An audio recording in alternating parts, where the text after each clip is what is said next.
بیٹھا ہوا ہے، اس کے ساتھ میں کچھ فقیر بیٹھے ہوئے ہیں، اللہ اللہ کی تسبیح بیان کر رہے ہیں، ہم تو رسالت کی تسبیح بیان کر رہے ہیں۔ تو لہٰذا لوگوں نے بڑی تعجب کی نگاہوں سے دیکھا کہ یار یہ فقیر کرتا کیا ہے۔ لوگ دھیرے دھیرے تعجب کی نگاہوں سے دیکھتے تھے اور اللہ کے ولی ان کے حق میں دعائیں خیر کیا۔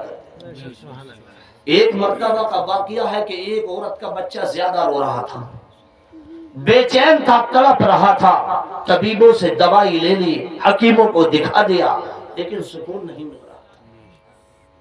میرے خواجہ غریب نواز کے ایک درویش نے، فقیر نے کہا اے مائی کیوں پریشان نظر آتی ہو؟ کہنے لگے میں نے طبیبوں کو دکھا لیا، حکیموں کو دکھا لیا، بڑے بڑے مہارت دوائی دینے والوں کو دکھا لیا، لیکن کسی سے میرے بچے کو آرام نہیں۔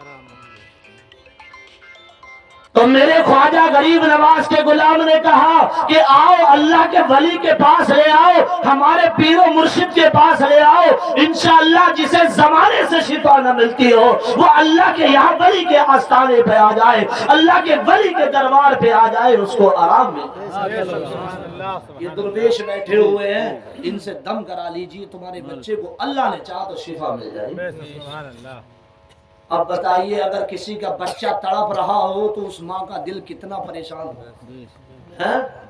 اس نے دوائی بھی لے لی ہو، حکیموں طبیبوں کو دکھا دیا ہو، تو وہ تو ہر چند یہ سوچے کہ کسی بھی صورت سے میرے بچے کو سکون مل جائے۔ دوڑی دوڑی گئی، میرے ولی کی شان میں گئی اور جانے کے بعد عریضہ پیش کیا۔ اے فقیر درویش اہمیت کو نہیں جانتے تھے، اگر کچھ فن جانتے ہو، اگر کچھ ہنر جانتے ہو تو میرے بچے کو دیکھ لیجئے، بڑے پریشانی کا عالم ہے، جب میرا بچہ روتا ہے تو اس کے رونے کی آواز میرے دل کو ہلا دیتی ہے، میرے دل کو چوٹ پہنچاتی دیتی ہے، اگر آپ کچھ جانتے ہو تو میرے بچے کو دیکھ لیجئے۔ اللہ کے ولی نے اپنی نگاہ اپنی جو ہے ولایت کی نگاہوں سے دیکھا اور اللہ کا ذکر کر کے اس کے اوپر دم کر دیا، فوراً بچہ روتا ہوا خاموش ہو گیا، فوراً خاموش ہو گیا۔ اور تھوڑی دیر کے بعد وہ عورت وہیں پر بیٹھی ہوئی تھی، بچہ جو ہے مسکرانے لگا، مسکرانے لگا۔ جب بچہ جو ہے مسکرایا اس کے بعد وہ عورت بیٹھی رہی، کیونکہ اس کے دل کو بھی سکون مل رہا تھا۔ ارے جب اللہ کے ولی کے آستانے پہ آ گئی، اللہ کے ولی کے قریب ہو گئی تو اللہ نے اسے اپنی رحمت سے مایوس نہیں کرا۔ وہ غیر مسلم عورت تھی اور وہ بیٹھی رہی، اور جو ہے فقیروں نے کہا مائی اب چلی جاؤ تمہارا کام ہو گیا۔ کہنے لگی نہیں نہیں، جو مجھے سکون یہاں مل رہا ہے وہ کسی دنیا کے خطے پر نہیں، وہ دنیا کے کسی خطے پر نہیں مل رہا۔ درویش نے کہا مائی کیا بات ہے؟ کہنے لگی میرے بچے کو تو سکون ملا مگر میرے دل کو بھی سکون ملا۔ وہ دیکھتی رہی، خواجہ غریب نواز کے چہرے کا دیدار کرتی رہی، ان کی تجلیوں کو دیکھتی رہی۔ میرے خواجہ غریب نواز اللہ کے ذکر میں لگے ہوئے ہیں، چہرہ پھرا ہوا ہے، لیکن ان کی برکتوں سے محظوظ ہو رہی تھی، وہ مالا مال ہو رہی تھی۔ پوچھنے لگی اے درویش یہ بتاؤ تم کہاں سے آئے ہو؟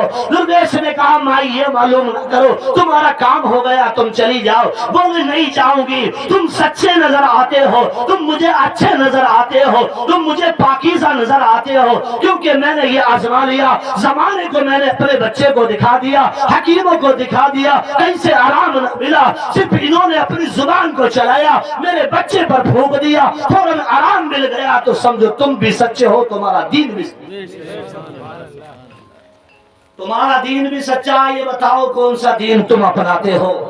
تو دھیرے دھیرے میرے خواجہ غریب نواز کے مرید نے کہا مائی ہم نبی کے غلام، ہم نبی کے غلام ہیں۔ بولے نبی کون ہیں؟ کہا ہمارے نبی محمد رسول اللہ، ہم نبی کے غلام ہیں۔